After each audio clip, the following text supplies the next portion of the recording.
Hey everyone, welcome to the RotoGrinders Morning Grind Podcast. I'm your host, Stevietpfl. It's Thursday. It's January 11th. It is 2024. Thursday for at least one more week. We're going to talk some football. We have the NFL Wild Card Weekend. 6 NFL games, joined as always by my buddy Keith Eys819. Keith, what's happening, my friend? Not too much. Time for some playoff football. We don't have to try to figure out which third string running back is going to get the carries. Pretty much know where the volume is going with these playoff teams. So makes it a little bit easier to break down. We do have some weather that we'll obviously talk about. A couple of these games look pretty dicey, which is unfortunate because high flying offenses in weather can really hold them down. But still plenty of indoor games to talk about as well. And that's where the juicy stuff is, I think, this week. So, yeah, weather's going to play a huge role. I will mention, like, there are a ton of different slates on both sites for Saturday, Sunday, Monday showdown. A lot of different slates. We are going to talk about all 6 games and just break them down overall, break down these Saturday to Monday slates. Those are going to be the slates that I mostly play. I want more games to let people overthink things. I mean, if I'm being honest. So that's what I'm going to play the most of. I'll play some Saturday only, some Sunday only, and probably some Monday night only as well, because why not? It's playoff football, and I've done some best ball drafts already. I love the playoff best ball drafts, and anything you can get your fingers on, because this and next week are like the last 2 like full weeks of NFL. So we gotta take advantage of it while we can. But yeah, let's get started. We're gonna break them all down, all 6 games. So if we talk about pricing, it's gonna be the Saturday to Monday slate. And I don't know if pricing changes a lot. I haven't honestly looked too much into the other slates, so I'm sure they change a little bit, but I haven't looked too much into it. So we get started with Cleveland at Houston, 44.5 total here. Cleveland, a 2.5 point favorite on the road in Houston. We'll start with the Cleveland side of this game. Mr. Joe Flacco has done his thing. He has thrown for over 300 yards in 4 straight games. He has at least 2 passing touchdowns in each of the 5 games he's started. He's done it against the Rams, the Jags, the Bears. This Houston team, they beat them 36-22 in Week 16. Granted, no CJ Stroud in that game, much different game. That was the game that he got the concussion, right? So he played a little bit in that game. I think he was knocked out. Or what? No, he missed that game, right? He missed that game entirely. Yep. Yeah. All right. So let's go Cleveland side here first. Joe Flacco, 6,100. He's kind of in the price range of like Jared Goff, Matthew Stafford, Jordan Love type of, like Baker Mayfield, Mason Rudolph type guys. He's right below like that tier of like Tua, Mahomes, Dak, Hurts, Allen. What are your thoughts here on Cleveland? Yeah, I mean, I love Flacco. You talked about 300 yards in 4 straight. They're just letting him air it out. He has over 40 pass attempts in 4 of the 5 games that he has played. Indoor game, so don't have to worry about any weather in this one. And it's a super condensed target tree. Like, we know the ball's going to Amari Cooper. We know the ball's going to David Njoku. So that's going to be one of my higher owned stacks. I think it'll get a little bit popular, but the upside is tremendous in this spot. The indoor game and a team that is not afraid to throw the ball. I think it's game script proof as well. Like, even if they're up, I think they're going to let Flacco throw it. It's just what they've been doing. The price on Amari Cooper looks pretty good at 6,800. He's shown tremendous upside with Joe Flacco under center. Over 250 yards in his last game, scored twice as well. And Njoku's role has been absolutely incredible. Saving a little bit of money helps you pay up for Cooper and Njoku. So I think it's an affordable stack. It's a good spot. Jerome Ford is fine. I don't mind that as well, but like the volume just hasn't been there. They're letting Flacco throw a ton. So I'll sprinkle in Jerome Ford a little bit, but really it's Cooper and it's Njoku paired with Flacco for me. I'm much more interested in Jerome Ford on FanDuel, because I think like he has some touchdown equity in this spot. but I don't think he's going to get 20 carries. Like maybe if Houston gets up, they pound the rock here, but they still have like Kareem Hunt that they'll use in that type of role as well. I think this is let's play of all people, some Joe Flacco. And like Joe Flacco has so much playoff experience. He's not going to be, nervous at all. He has a fantastic defense. He's facing a rookie. I mean, he's facing a young team just in general in Houston. So I think we want to play some Joe Flacco. I think we want to play Amari Cooper. His role down the stretch with Joe Flacco at quarterback was just phenomenal. And Njoku is an interesting conversation because the sites have kind of priced this slate down a little bit. Like Travis Kelce is almost the same price as David Njoku. And I think like on both the Saturday and the whole weekend slate, those are like your top two tight ends if Laporta ends up missing the game. And it does not sound like Laporta is going to play. So, I mean, I think that Njoku has some upside, especially with the weather that we're going to be dealing with in Kansas City. But can he outscore Travis Kelce? I mean, that's your question you're asking yourself, which is crazy when you're thinking about like, hey, can David Njoku outscore Travis Kelce? And you really have to think about it.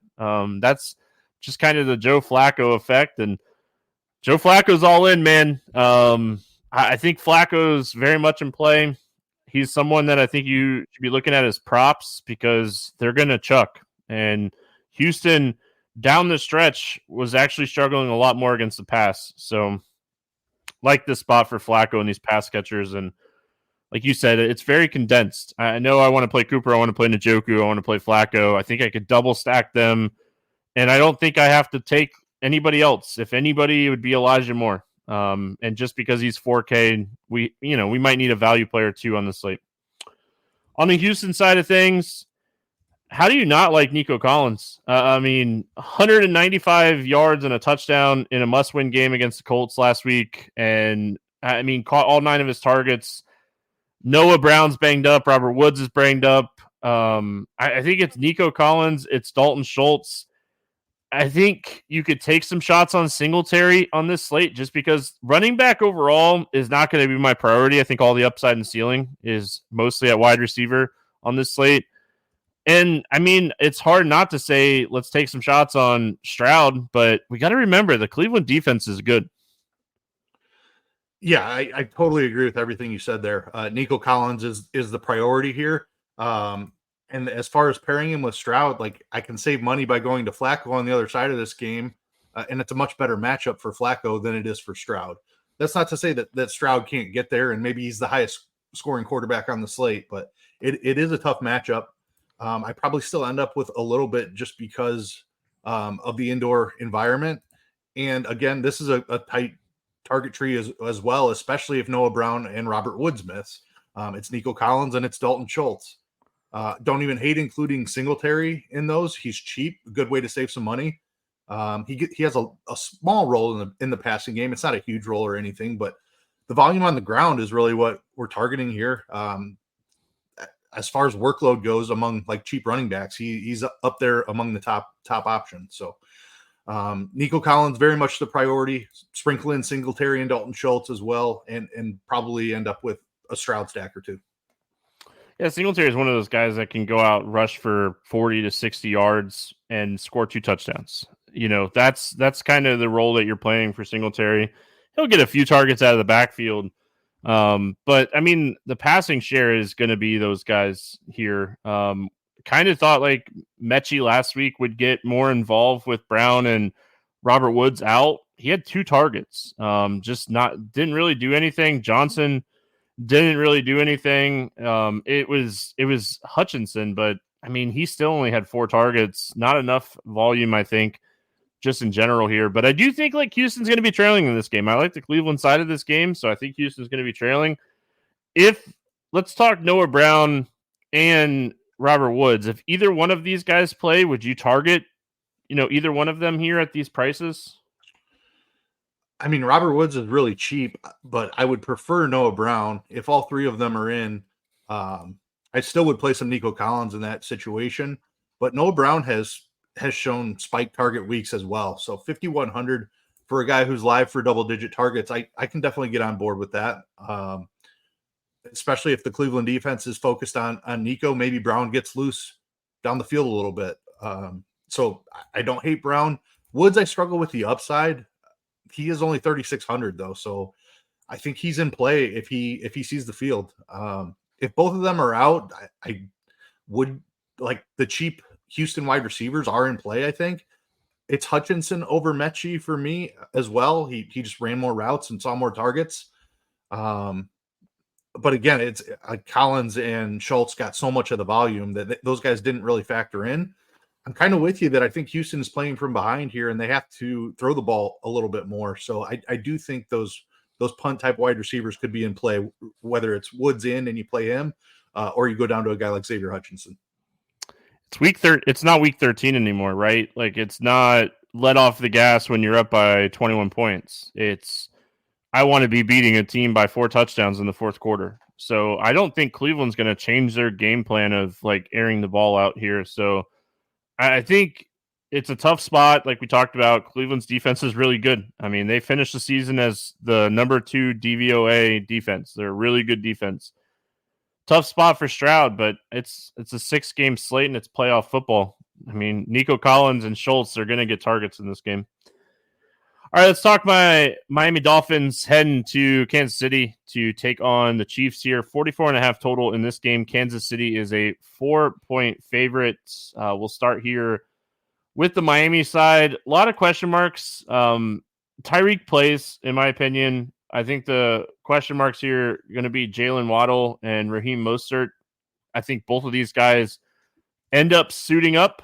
We'll see. But I think the Dolphins are going to be offensively full strength. I know defense, they're dealing with some injuries, but let's start with the Miami Dolphins. I'll let you go first, and I'll be the biased fan after you break down the Dolphins here. Okay. This game's going to be freezing cold. I think around 10 degrees Fahrenheit at kickoff and potentially down to 0 throughout the game. So it is definitely one of the weather spots that we're watching. Winds don't look as bad as they do in Buffalo, but still like 15 mile an hour. I think there's enough weather here to impact the game. The Kansas City defense has been really good this season as well. So if Tyreek were 100% healthy, I would say matchup doesn't matter. Who cares? Jam him in there, play him. And I still feel that way to some extent. I mean, he's seen double-digit targets each of the last 3 weeks, and he's been hobbled with this ankle in each of those games as well. So the volume should be there. It's just that explosiveness that he lives by, that the big play has not come here recently since he's been banged up. So like, it's not an exorbitant price. It's only 8,700. If I knew he was 100% healthy, I'd be very interested at that price. The running back situation, and that, I mean, even if Waddle misses, I kind of have the same feelings on Hill. I think his ceiling is just a little bit limited with these injuries that he's dealing with. The running back situation, if they're both in there, it gets tough as well. Like I'm a little bit scared of this Kansas City defense. All the injuries on Miami, it has me a little bit scared for what's been an offense that we've targeted all season long. But cold weather, a warm weather team going into cold weather and then dealing with a bunch of injuries, I'm struggling to get to the Miami side. Maybe you can talk me into something. Yeah, I mean, I think you take shots on Tyreek just because of his ceiling overall. 10-degree weather, don't get me wrong, I agree with you, especially from a quarterback that, I mean, like, he played in Alabama in college. He played in some cold games. Like, listen, overall, I agree with you on everything that you said. The weather concerns me. If this game was being played in Miami, the total would be 55. No doubt in my mind. So the weather is definitely playing a huge factor in this game, just in general. But I think we gotta look at like Tyreek's speed and know that like he's gonna get 10 plus targets in this game. He has 20. I mean, he has 25 plus point upside, and you know you have to take shots on him because of that. I actually have a ton of interest in Achane, whether Mostert plays or not. I think that Achane has upside in this spot. I think that Kansas City's weak spot is their run defense. We've talked about it all season. You have to beat Kansas City on the run. They allow a lot of big plays to running backs this season, just in general.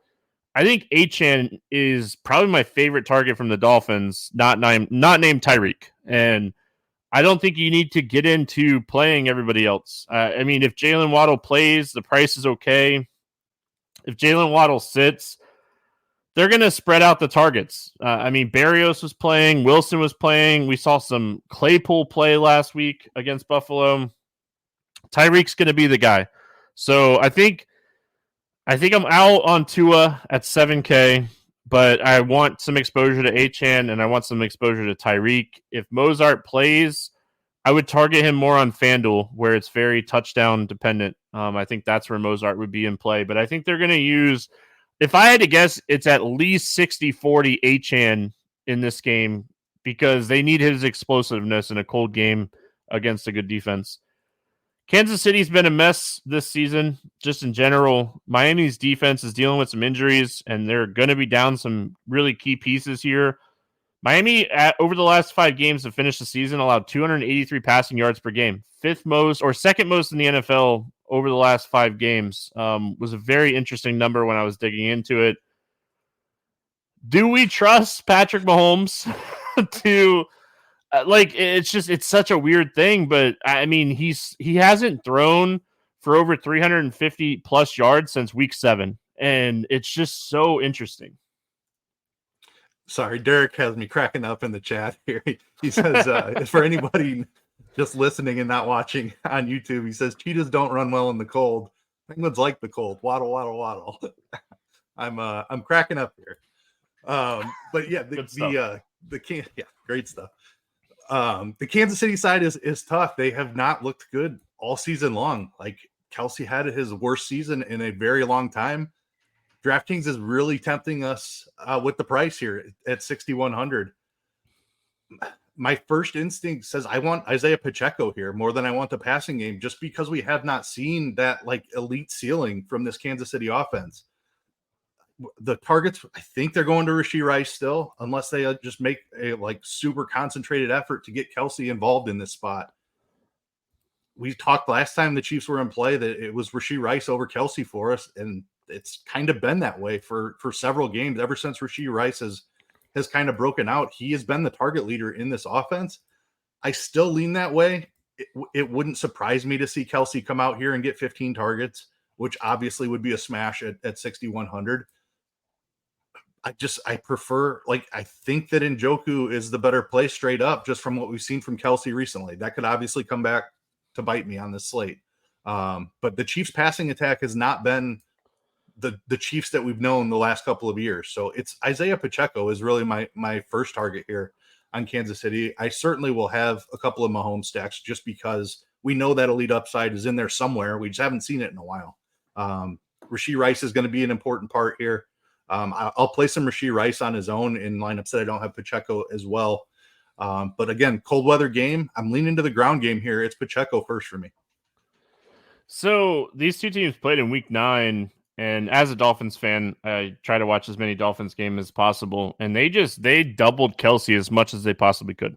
I mean, it was anytime that Kelsey was on the field and trying to run a route, I mean, there was 2 guys in his vicinity. So he honestly just didn't play a lot in that game. So, I mean, he played a lot, but he wasn't efficient. And it was the start of him not being super efficient down the stretch. And Travis Kelce in the playoffs is a whole different animal. I think we have to respect that and respect when Patrick Mahomes is on the move and he's going to be looking for Travis Kelce as much as possible.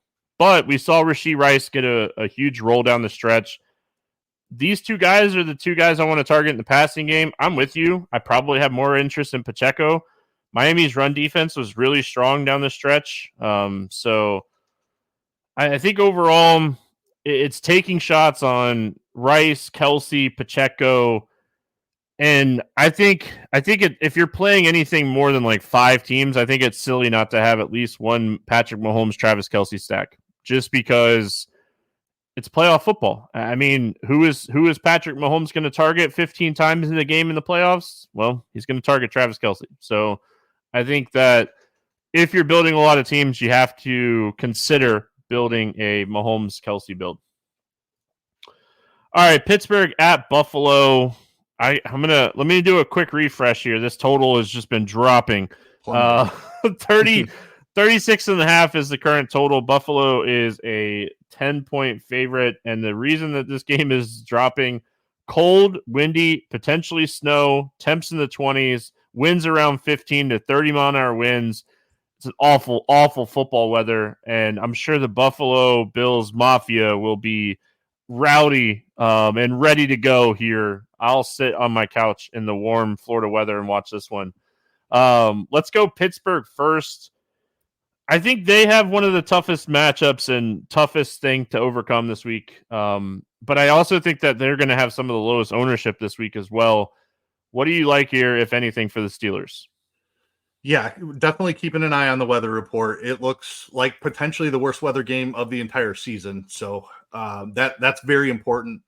Have to tip my cap to Mason Rudolph. He has played way better than I thought he ever could.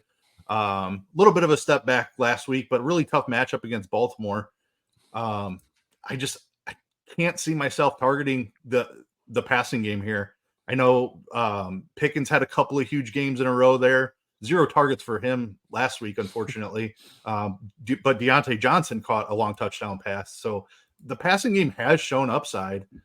I don't think with the weather, I still don't believe or trust in Mason Rudolph. I probably just leave the pass catchers on the shelf here, and we target this running back situation. Pittsburgh is a team that is not afraid to just pound the rock and pound the rock and pound the rock. Najee Harris has had a massive role over the last couple of weeks, 25 plus carries in each of those 2 games.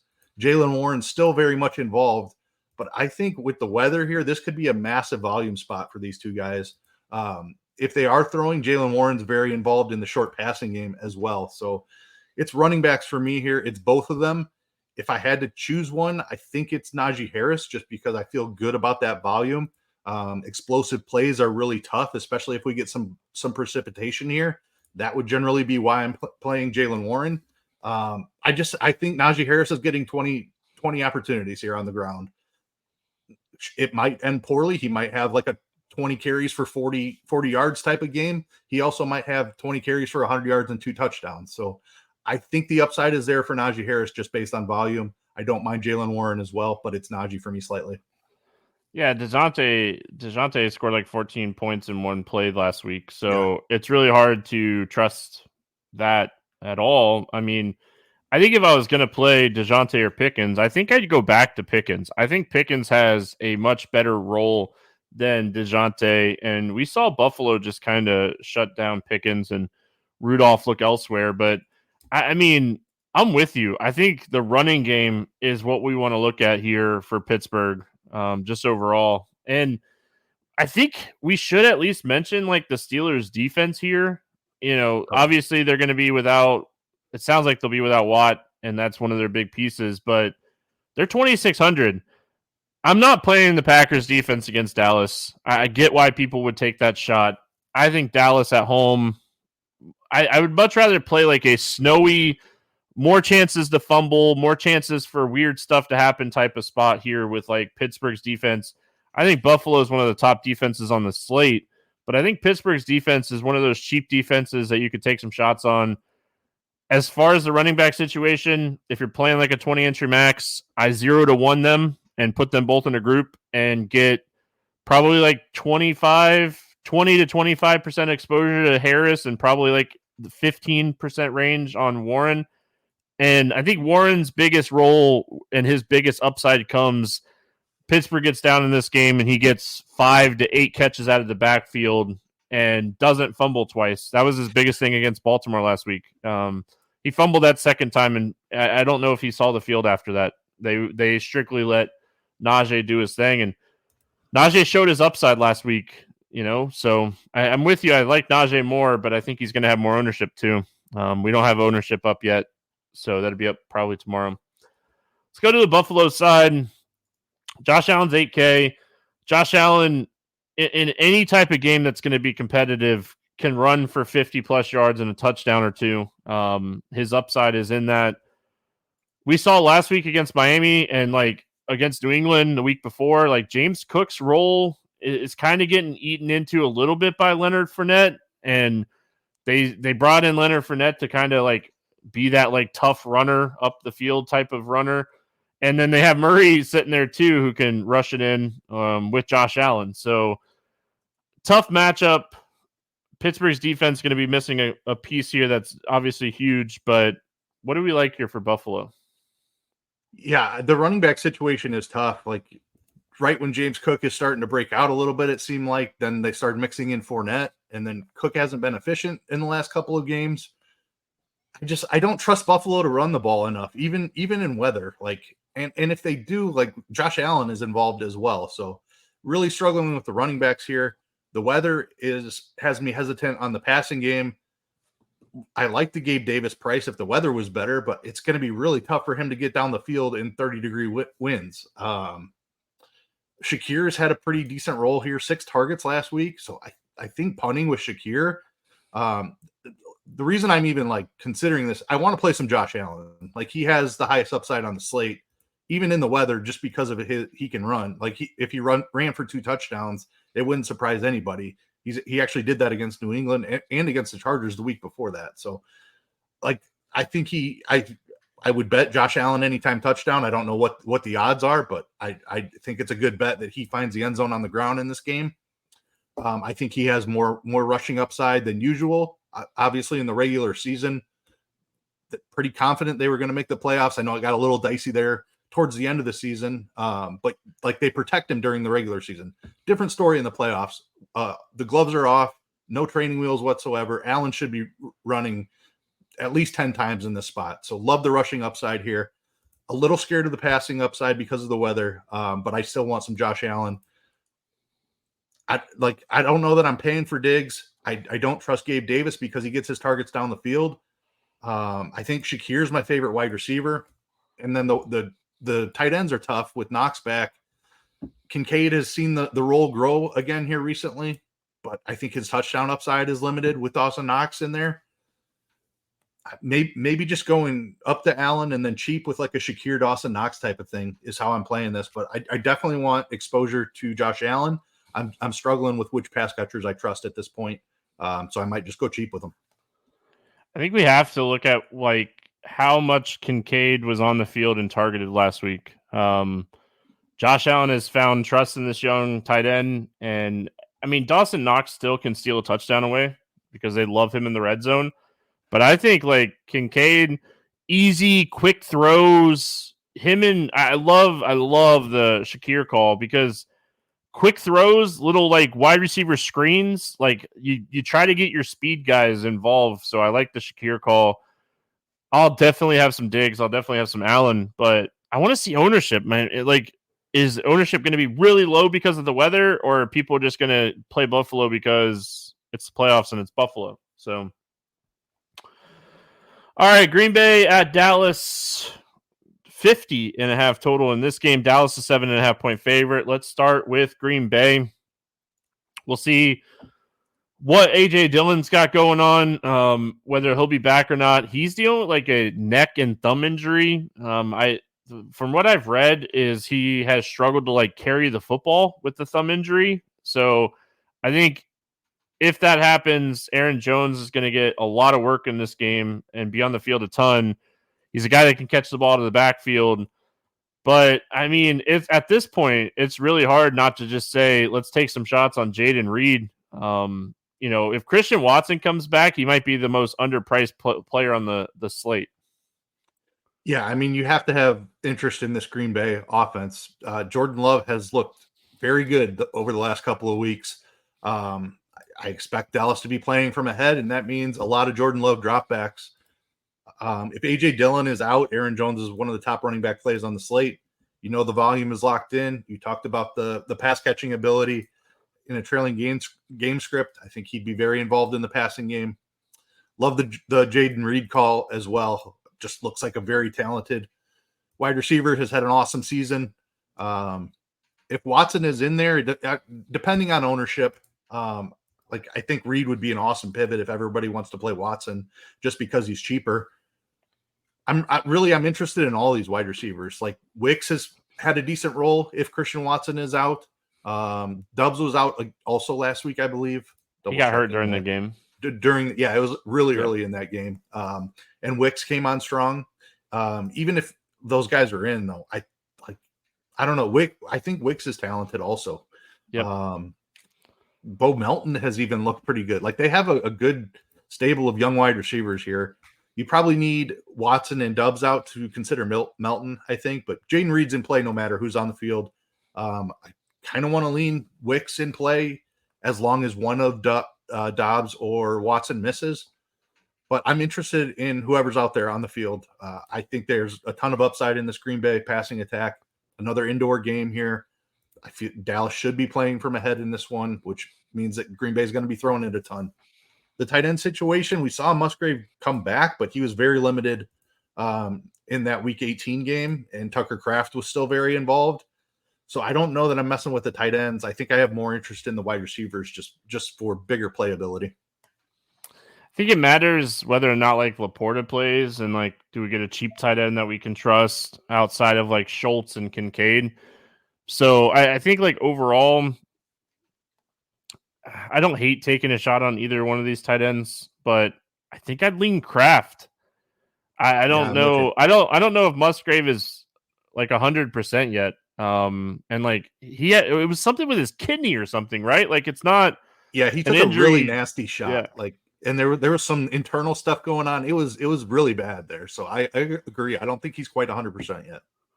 But I'm with you. I have way more interest in the wide receivers than Jones in this game. My question is, like, could we take some shots here on Jordan Love in a game they should be trailing against a tough defense? Yeah, I mean, you can definitely take shots on him. I do prefer Flacco for 200 less. But if Flacco doesn't get there, this game should have some fireworks in it, another indoor game. So Jordan Love absolutely has 303 upside, and he'll contribute a little bit on the ground as well. So yeah, I think Jordan Love's very much in play. All right, let's go to the Dallas side of this game. I think like my question is, how do you not play CeeDee Lamb on this slate? I mean, he's been just absolutely incredible. Dallas is throwing the ball a ton, and it's all going to CeeDee Lamb. Double-digit targets. How is he not the top player on the slate? Like, just I think it's so hard to not have him as like the top player on the entire slate. Like, he's in that like category of like first person in, build around type of like territory. Like, his target share is insanely good, and like now he's scoring touchdowns. He had 14 touchdowns and 1,700 yards this year. Like, I know a lot of people talked about like Tyreek's yards and how good he was and stuff, but I mean, CeeDee just had a fantastic season. So didn't mean to interrupt you. The CeeDee Lamb love is very, very high on this podcast. Yeah, I mean, absolutely is. Tyreek Hill dealing with injuries and outdoors in cold weather. CeeDee Lamb is completely healthy and is indoors against a pass defense that hasn't been great this season. So totally agree with you. Jam in as much CeeDee Lamb as you can possibly fit. I have a ton of interest in the passing game overall. Like, spending up to Dak is going to be difficult because I love Joe Flacco. I just talked about Jordan Love. On the other side of this game, there's a couple more quarterbacks in the next game that I definitely like. So Dak's going to be down the list for me a little bit. But I have a ton of interest in his pass catchers. CeeDee Lamb first and foremost. Jake Ferguson has had a really nice role. Been a while since he's caught a touchdown, but he might be my favorite under 5K tight end. I mean, obviously we love Njoku. Kelsey has massive upside, but Jake Ferguson in this mid-range might get a little bit lost. I like him a good amount. And Brandon Cooks at 4,900, he's looked really good here recently. A touchdown in 3 straight weeks. I'm going to be all aboard the Brandon Cooks train, assuming that he's not just like mega chalk as the cheap wide receiver that's in play. But love the role that we've seen from Cooks here recently.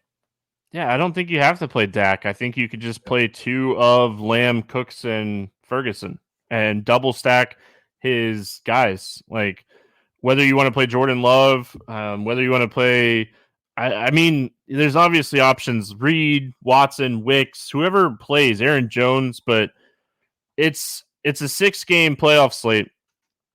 Correlation still matters, but I am okay with playing like 2 people from Dallas and not having anything from Green Bay, if that's how your build kind of shapes up. But I think I'll be off Tony Pollard. He just hasn't shown like that ceiling, so probably score like 3 touchdowns in this game. Green Bay's defense has been really struggling against the run all year, but I think this is a spot I'm just going to load up on Lamb, Cooks, and Ferguson. And I agree with you on Dak. I like some of these cheaper quarterbacks more than I like Dak. And not saying that Dak can't go out there and throw for 350 and 4 touchdowns.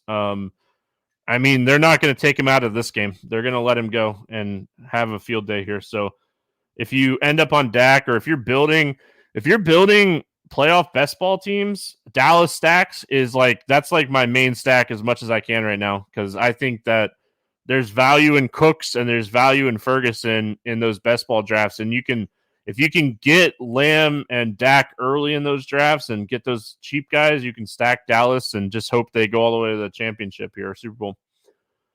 All right, Rams, Lions, best game on the slate, hands down, not even close. Absolutely love this game. I'm sure you're with me. 51.5 total. Detroit's a 3-point favorite. We're going to start here with the Rams, and we're going to like a lot. We're going to like a lot from this game in general. Matthew Stafford going back to Detroit to make his team sad by knocking him out of the playoffs here. I mean, Stafford, Williams, Puka, Robinson, Kupp, sign me up. There is no defense being taken from me in this game. I want everything and anything in this game. Totally with you. Completely in love. Like, one of Cooper Kupp or Puka Nacua is going absolutely nuclear in this spot. I don't know that I play them together. They certainly can both get there, but it just seems like McVay schemes like whatever to whichever guy is getting wide open on the day. It just seems like that guy just has a monster day. Like, I don't know which one it's going to be. I can tell you I'm going to have one of them in nearly every lineup that I build. I think that one of these guys does something like catches 12 yards, 150 yards, and at least a touchdown. Like, one of them is going nuts. Demarcus Robinson's role cannot be ignored. I mean, what he did over the last couple of games of the season, double-digit targets a couple of times. Like, he's the very clear wide receiver 3 now, taking over for Tutu Atwell. Higbee has been banged up. I don't know if I think he's questionable still, right? Definitely on the injury report. Higbee's questionable. He's dealing with that shoulder. Yeah, I mean, I'm just looking at the wide receivers here. Kyron Williams' role is definitely worth mentioning, but Detroit's run defense has been really good. Their pass defense has been terrible. So it just makes a lot of sense. We're targeting Stafford and the pass catchers here. Not to say that I won't play any Kyron Williams, because he can certainly get there with touchdowns. He should receive close to his 20 carries that have been like a lock for him over the second half of the season. I think the touchdown upside is massive, but I like the wide receiver upside is what I want, and I'll place plenty of Stafford with that as well. Robinson might end up being the highest owned player on the DraftKings slates at this price. Like, he should easily be 5K by now. He finished the season in like the mid 4s, but I mean, this is a guy that scored double digits in 5 straight before sitting out. Like, his role is so important to the Rams that they sat him last week and didn't let him play. I mean, like, that's how important Demarcus Robinson has become in this offense. So, I mean, one of Puka or Kupp, I'm with you, and then pair with Demarcus Robinson and Stafford. I mean, I'm gonna double stack a lot of Stafford. He's my favorite quarterback on the slate. Like you mentioned, Detroit, over the last 5 games, they've allowed the most passing yards at 319, and they've allowed the least amount of rushing yards at 78 rushing yards. So down the stretch, they were really good against the run, and they were really bad against the pass, and McVay will air it out. Not saying you can't play Williams, because he's uber talented in his role. He probably plays like 85+% of the snaps here. And I mean, you have maybe one of the running back on this slate that's going to do that. Aaron Jones and Pacheco, I guess 2 guys. So let's go to the Detroit side, because love Detroit just as much. Obviously, St. Brown, one of the top wide receivers on the slate. Jamison Williams, another fantastic value play in this game. His role was great. He dealt with the ankle off for that long catch in that Dallas game and then left the game. fully practiced. He had a week off. I mean, this is a hard spot to pass on him, especially with Laporta doubtful. I mean, we're going to put him as doubtful. I mean, the dude like hyper extended his knee live on TV. It would be a shock to me if Laporta plays. I think Brock Wright is going to start here at tight end, and Brock Wright's not a high volume tight end. I think it's going to be Williams. It's going to be St. Brown. And I mean, I think Gibbs out of the backfield is super interesting this week. I completely agree with everything that you said. Amon-Ra is one of the top plays on the entire slate. Jameson Williams has tremendous upside for just 3,500. Not touching the tight end situation. I would play Josh Reynolds before I played a tight end. I think 7 targets last week. Yeah. Like we saw him get back involved here. It is worth noting that Khalif Raymond left that game early with an injury as well, so that did help Reynolds a little bit. But Raymond's not supposed to play though either. Oh, there you go. Yeah. I mean, then I think Josh Reynolds is an awesome play, especially if we see something like Williams with twice the ownership as him. I definitely prefer Jameson Williams. He's the way more explosive guy. But Josh Reynolds, like he sees end zone targets. He's been involved in this offense. He's been with Stafford since the Rams days. So like Josh Reynolds is a fantastic play at 3,800. And the running backs, I'm completely with you. I'm like all season long, I've been playing Montgomery at low ownership because of the touchdown equity. But we've talked about Gibbs, and if the Lions happen to get behind in this game, like Gibbs could absolutely eat with no Laporta and like a need for like short area of the field type of stuff. Like Gibbs could catch 6-7 balls in this spot, and it would not surprise me if the Lions happen to be playing from behind. So that's definitely the running back I would target. Montgomery still has the touchdown upside, but this is going to be a shootout. Like should be back and forth. I think Stafford and the Rams can keep up here.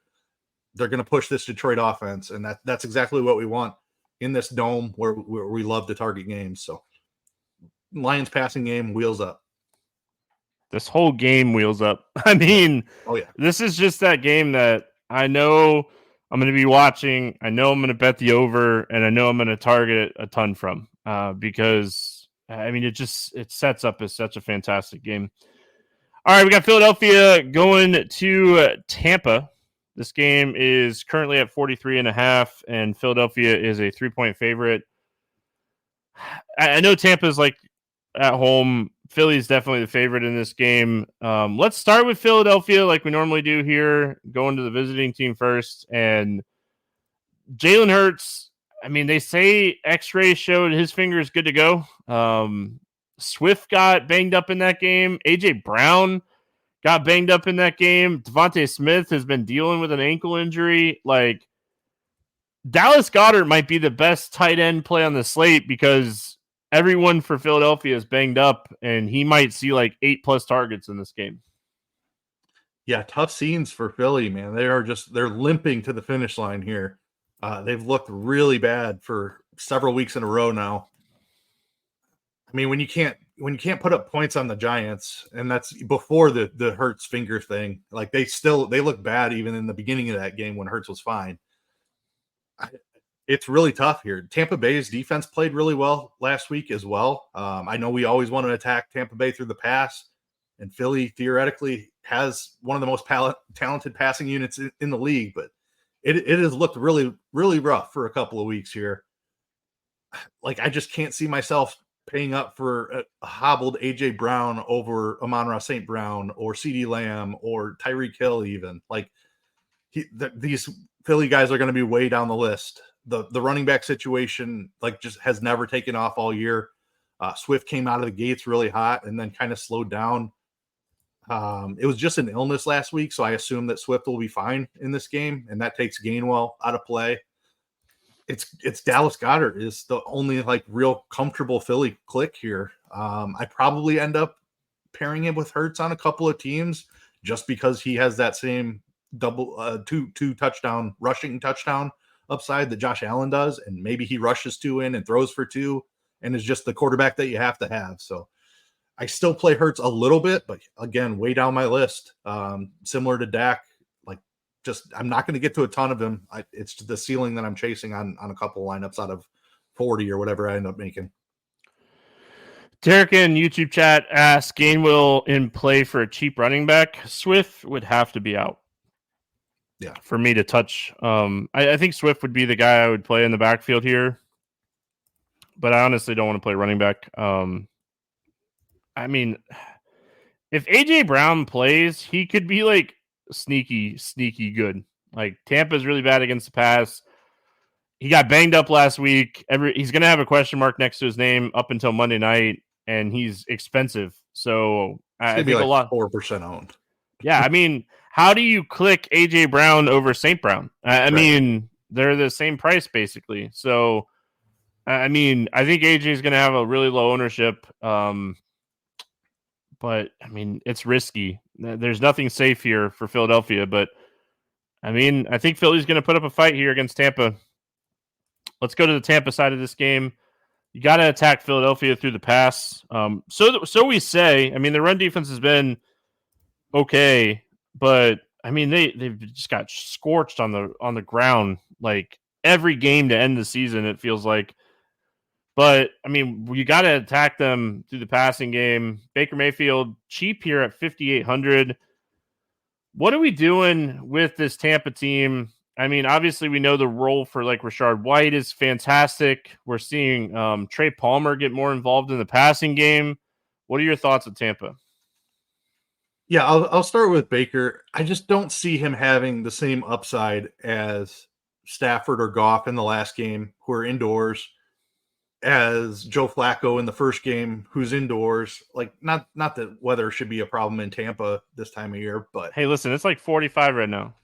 Yeah, well, there you go. I didn't actually even look at the weather report. There is a chance for rain in this game, actually, on Ross report. So, would be more concerned about the wind speed than I would be about the rain. But you just can't beat the dome environment. So those are probably the quarterbacks I'm playing.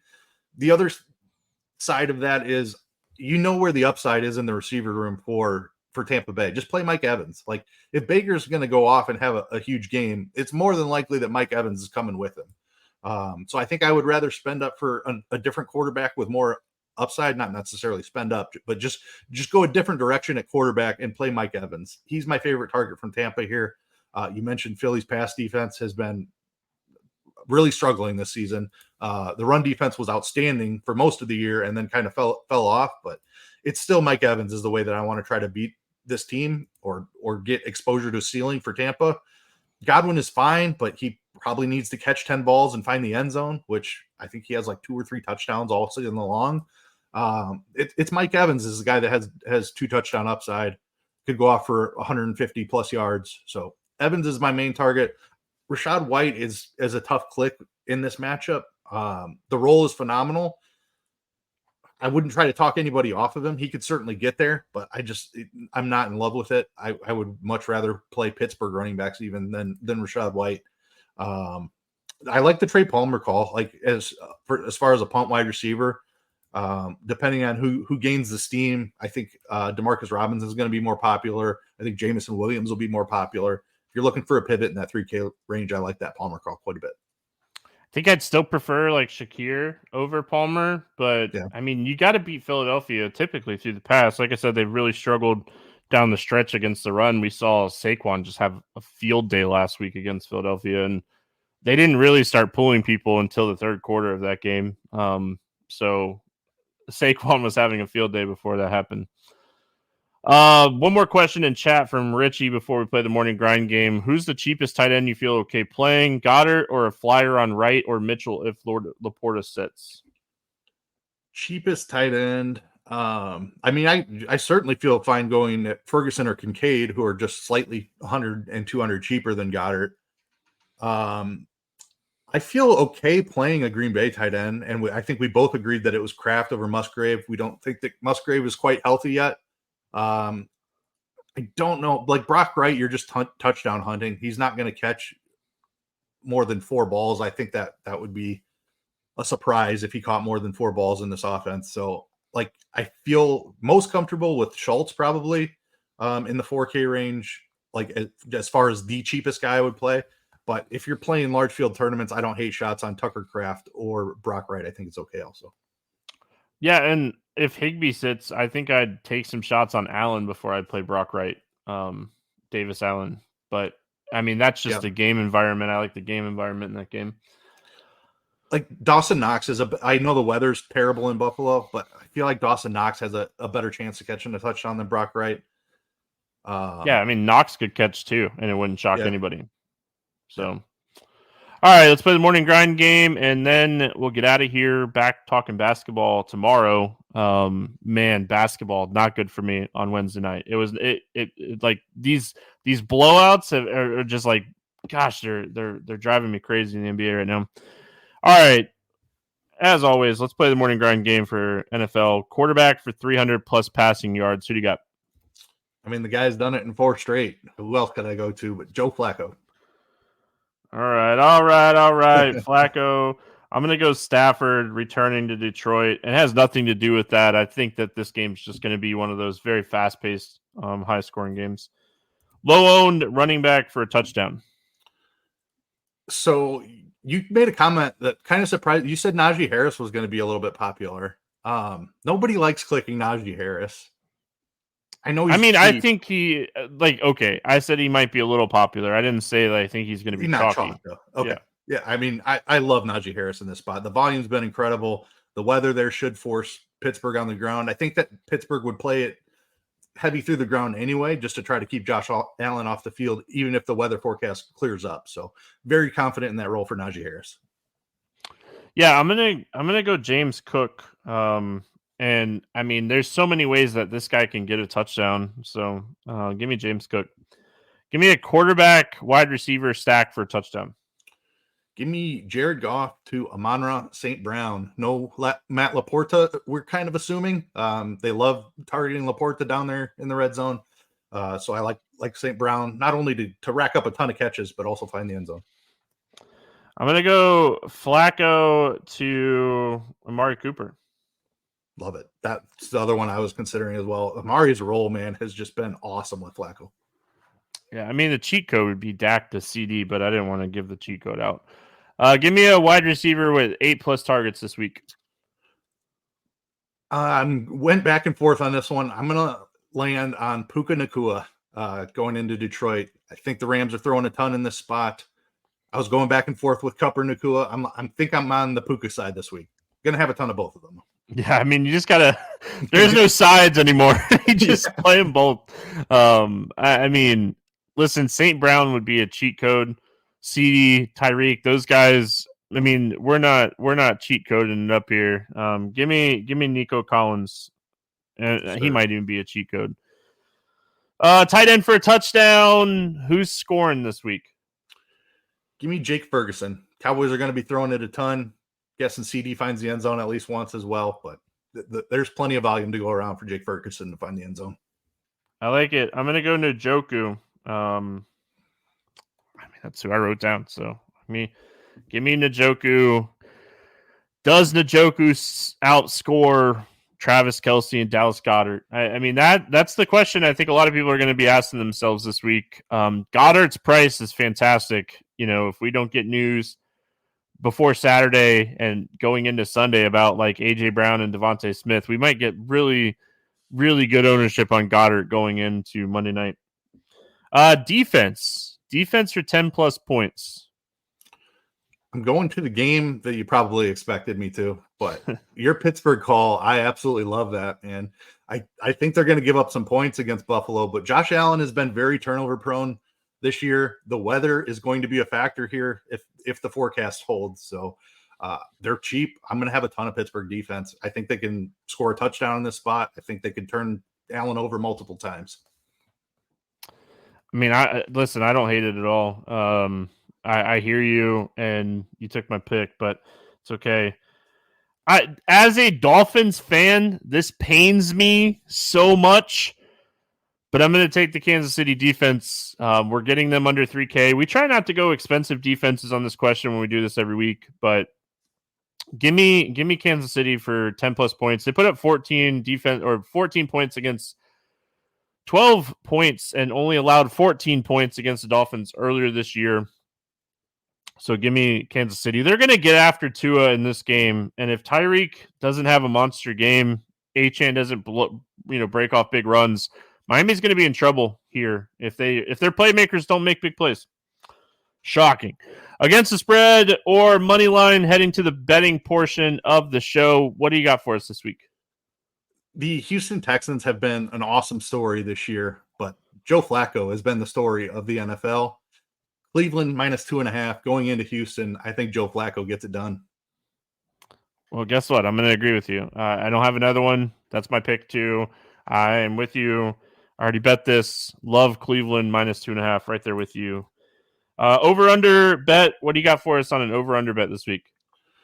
That Kansas City, Miami, Kansas City total still up there at 44.5. There's some weather in that game too. And I'm with you on the Kansas City defense call. I firmly believe that's one of the top defenses in the NFL. Give me the under in Miami, Kansas City. That's a scary one, but with Miami's injuries on the offensive side, I think that Kansas City can hold them down a little bit here, under 44.5. Well, I wrote that one down too. I did write 2 down for this one because there was 2 that I liked. I like the Rams-Lions over 51.5 here. This game has so much potential to be aired out, to be a shootout. We've seen so many shootouts for the Lions this season in general. So love this game. I think we're just going to see 2 coaches that are very aggressive, and we're going to see either a dud of a game or a game that goes over like 60. So I like this Detroit Rams over 51.5 as well. Player prop. What do you got for us this week on the player prop front? Going to Joe Flacco. 4 games in a row, over 300 yards. His prop is sitting at 271.5 on most books right now. In the Dome in Houston, no weather to worry about. Joe Flacco over 271.5 passing yards. Does it feel dirty to say it? It really does, but I feel good about it.